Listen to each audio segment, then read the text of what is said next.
কোরবানির ঈদের আগে দেশজুড়ে তুমুল আলোচনার জন্ম দেওয়া সেই সাদা মহিষ ডোনাল্ড ট্রাম্পকে মিরপুর জাতীয় চিড়িয়াখানা থেকে সরিয়ে সাভারের বাংলাদেশ প্রাণী সম্পদ গবেষণা ইনস্টিটিউটে নেওয়া হয়েছে।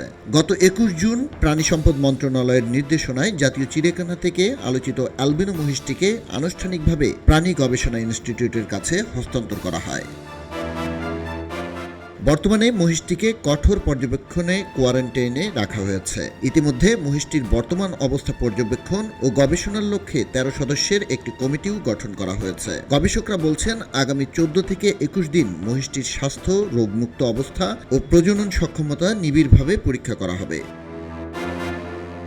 পবিত্র ঈদুল আজহার আগে দেশ জুড়ে আলোচনায় আসে অ্যালবিনো মহিষ ডোনাল্ড ট্রাম্প। প্রায় 700 কেজি ওজনের গোলাপি সাদা রঙের মহিষটির মাথার সামনের সোনালী চুল এবং কিছু শারীরিক বৈশিষ্ট্যের কারণে খামারিরা মার্কিন প্রেসিডেন্ট ডোনাল্ড ট্রাম্পের নাম অনুসারে এর নাম রাখলে সে সময় সামাজিক যোগাযোগ মাধ্যম সহ পশুর হাটে মহিষটি ব্যাপক সাড়া ফেলে। পরে দেশীয় গণমাধ্যমের পাশাপাশি the Telegraph, the independent, AFP, Reuters সহ বিভিন্ন আন্তর্জাতিক সংবাদ মাধ্যমে এটি নিয়ে প্রতিবেদন প্রকাশিত হয়। এরপর আলোচিত এই মহিষটিকে সংরক্ষণের সিদ্ধান্ত নেয় সরকার। ক্রেতাকে অর্থ পরিশোধ করে কেরানীগঞ্জ মডেল থানা পুলিশের মাধ্যমে মহিষটিকে জাতীয় চিড়িয়াখানায় হস্তান্তর করা হয়।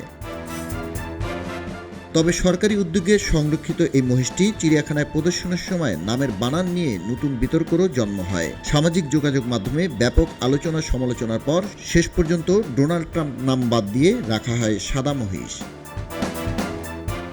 একসময় কোরবানির পশু হিসেবে ক্রেতাদের নজর কাড়া এই সাদা মহিষ এখন গবেষকদের আগ্রহের কেন্দ্রবিন্দুতে। বিতর্ক, আলোচনার ঝড় আর আন্তর্জাতিক গণমাধ্যমের শিরোনাম পেরিয়ে ডোনাল্ড ট্রাম্প নামে পরিচিত মহিষটির নতুন ঠিকানা এখন গবেষণাগারে। এখন দেখার বিষয়, এই আলোচিত প্রাণীকে ঘিরে গবেষকরা কি নতুন তথ্য ও সম্ভাবনার দুয়ার উন্মোচন করেন।